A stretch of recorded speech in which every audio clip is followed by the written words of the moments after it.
I started this business. I went back to school to NSCC back in 2011 to 2013 to do disability supports and services.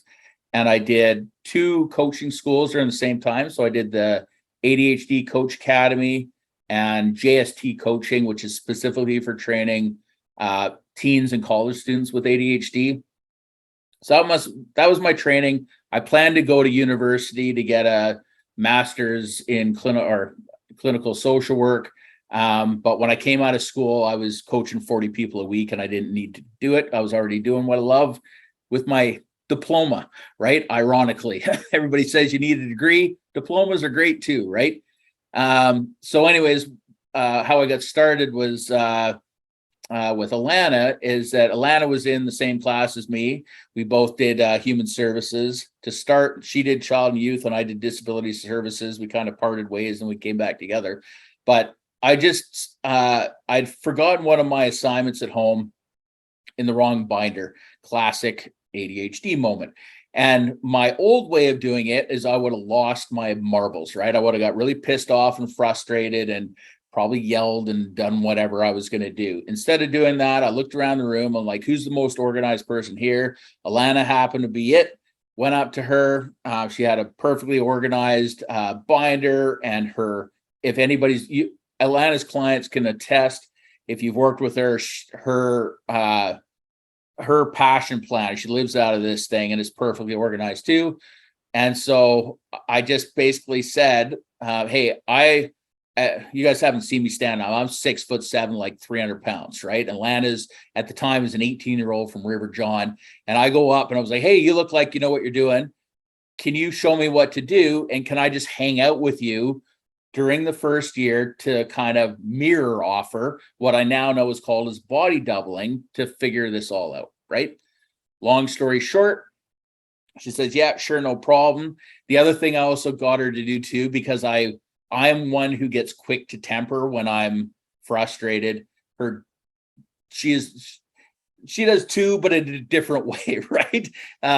She sounds like Elmo. That's my little nickname for her. I just get loud and angry, right? And I can't focus when my head's just spinning a million miles a minute. So anyways, I also said to Alana, like, hey, if you see me amping, just like give me a crack in the ribs or like say it's okay and I calm down. And when she did that, it just helped me like this isn't an emergency situation. I can calm down and figure this out. So long story short, sat beside her. End of the year, I was a straight A student. My entire academic career up until that point was 60s if I was lucky, right?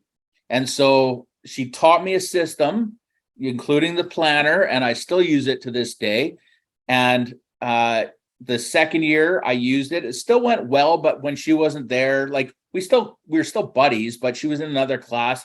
It started to slowly drop. So I went from like high 90s to like high 80s. I still graduated with honors, but it started to slip. And then when I left school, everything started going to pot, we'll put it that way. So the school stuff I could keep organized, but then I was coaching like 35 people a week. I was taking 3 classes at university. I was doing networking and workshops and just blowing up. Like I had the year of my life in some ways, but also like completely overdid it. Like I know a lot of you guys do too, take on too much and imploded. And as I was imploding, before I did, I called Alana up and I was like, you're about to graduate. What are you doing when you're done? So this is like 3 months before she graduated. And she's like, well, I'm going to go work in child and youth. And I was like, how about you not do that and come work with me? Because I don't like being the boss. I like everybody works together. I'm learning I have to be a boss more so lately because you don't get shit done when you're not. But anyways, so can you work with me? I sent her, she took the job. I got her full funding for it. This is something that we're going to help you guys with too. So you got funding to work with us for the most part. When you go to switch your career, we can also help you get funding for all that stuff too. So I got basically 9 months. I got her for free, sent her down, paid for her to go to school. And gave her 25 clients and literally said, peace out, good luck. And anyways, it turns out that she did awesome. Currently she's coaching like 35 people a week, which I getting very frustrated with that she's doing, because she's got to not do as much, but she's like me, we overcommit and then we run ourselves into challenges. But long story short, we're trying to expand and do our thing. And we coach at this point, between the two of us and our other coaches, like 68 people a week. So it's a big year. Next year is going to be way bigger. I'm planning to coach at least 100 a week starting next year, because we do have this full funding in place, and away we go. So that's a little bit about background about me. I'll let Alana do her spiel now. Thanks, Keith. It's really funny because when Keith tells his story, and on the opposite side, like I have my story it's just funny how perceptions are different, because my story is obviously similar, but also very different than Keith's. So we met in 2011 when I graduated out of high school, NSCC, like he said, and took human services. I branched out, took child and youth care. I was actually a preschool teacher for a couple of years within that, and I ran a day camp as well. So that is one of my major passions, working with children and youth, and it always will be. I still do a lot of volunteer work with that.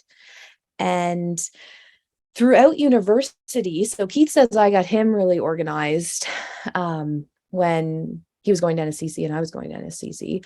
But throughout university, I had a lot of struggles come up. So it was a lot of internal struggles. I was very high functioning throughout all of my schooling. So I definitely lived with anxiety, and that's what presented. But I had a lot of different layers come up, especially when I was going to Mount St. Vincent. That's where I got my degree. And I would just meet with Keith and hang out. And I never accessed any other accommodation other than that throughout my whole university experience.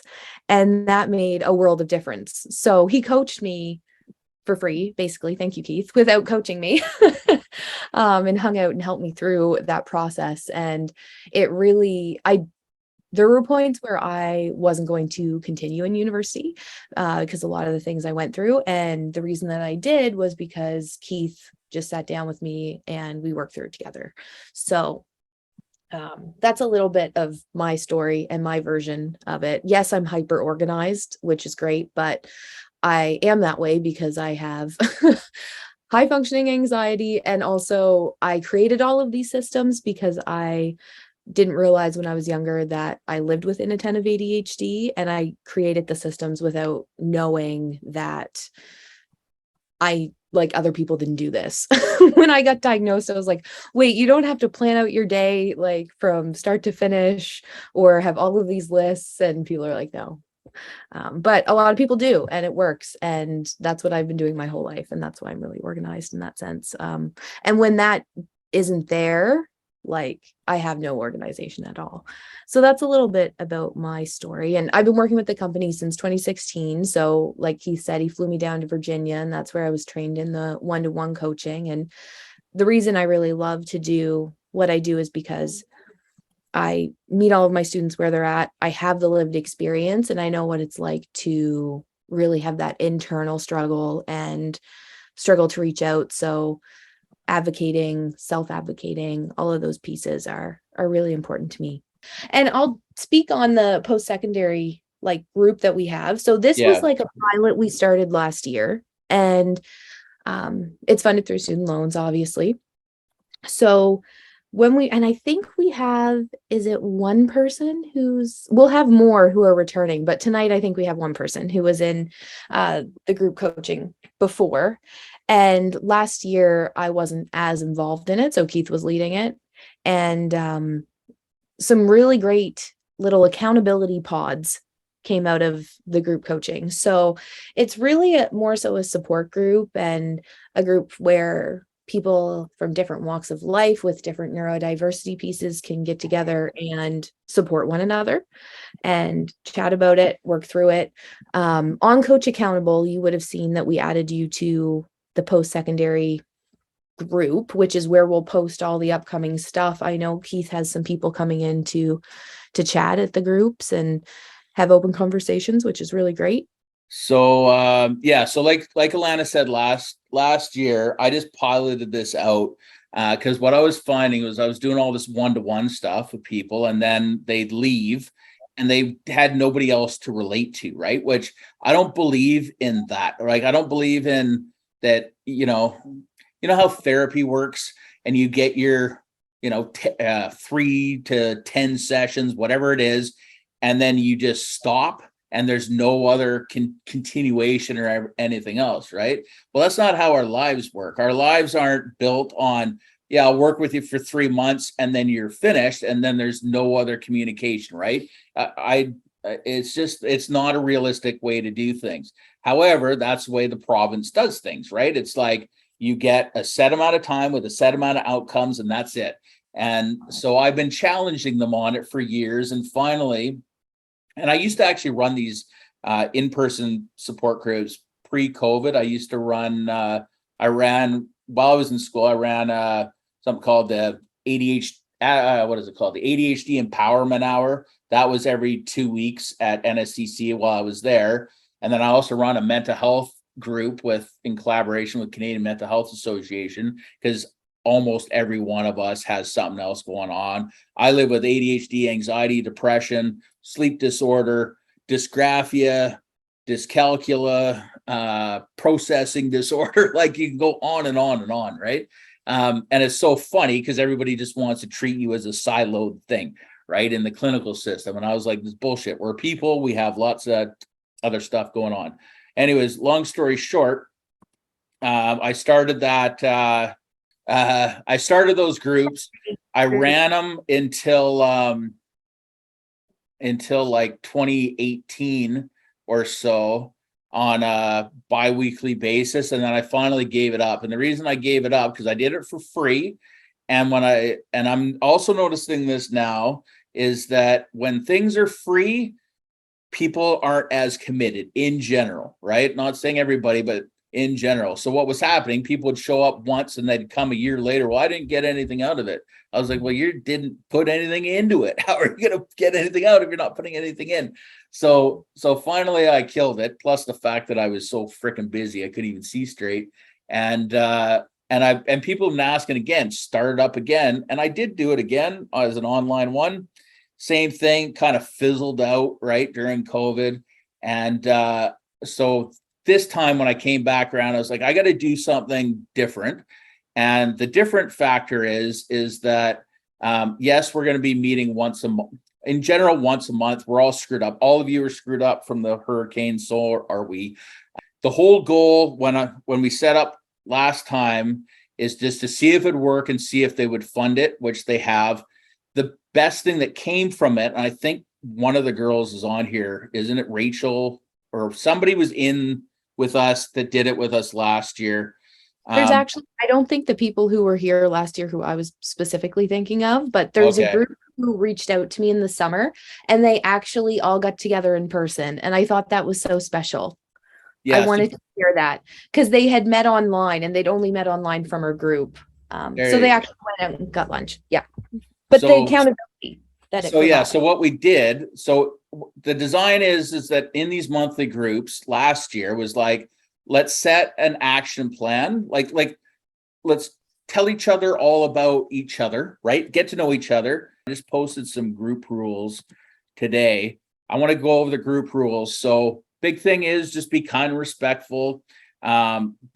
No hate speech, no putting people down, no laughing at other people's disabilities, because every single one of us are neurodivergent in this room. We're also very sensitive people. So if there's anything where, condescending or whatever, I don't want to throw the balance off, right? This is a safe space to speak and be listened to. I'm spewing on right now just because I'm zinging.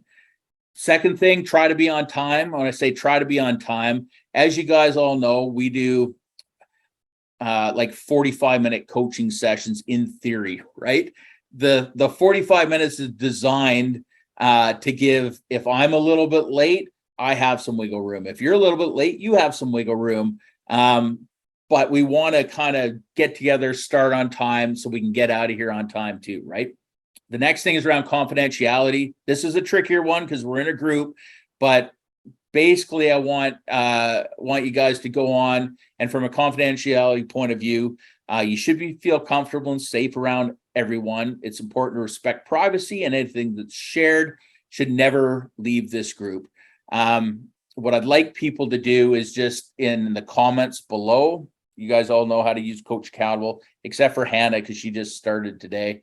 But Hannah, this works just like a kind of like a Instagram feed, right? So I have read and what's the word? Agree to these guidelines.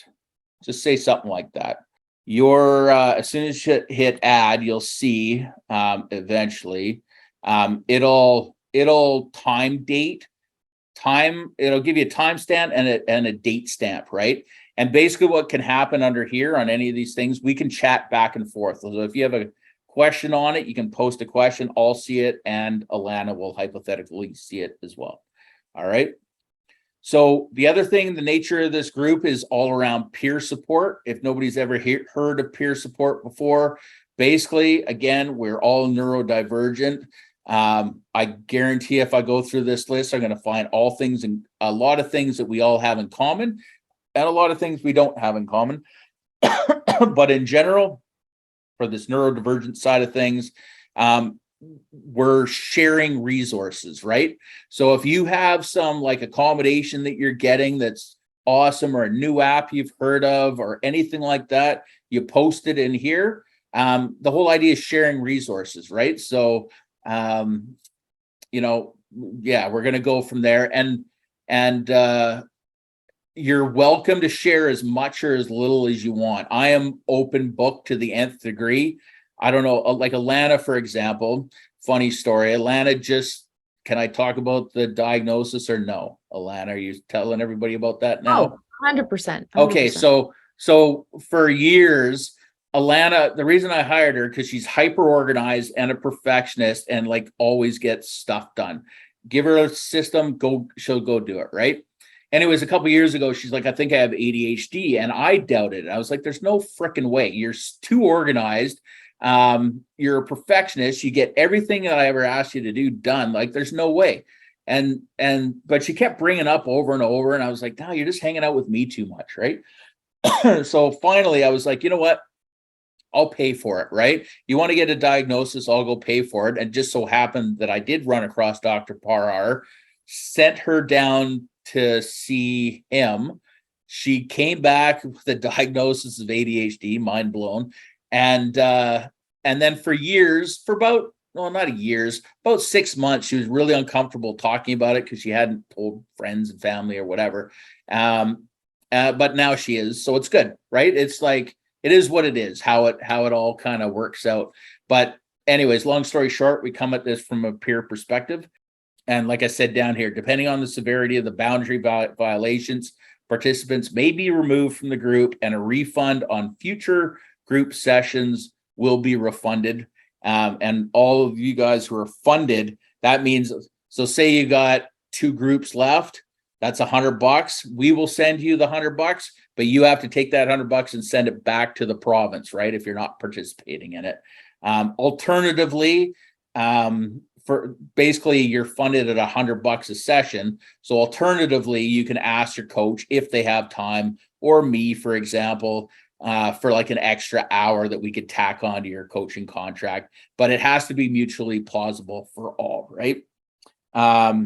Anyways, I take that stuff very seriously. That is not what we're here for. It's not like a Tinder 2.3, right?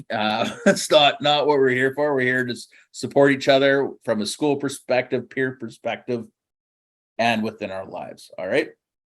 So I'm just going to go through this part of the coaching platform. So you guys, those of you who are signed up in Coach Accountable, I can't flip over and show you that, but all you'll see is close to the bottom, there'll be this little group section that shows you're in the group. All right.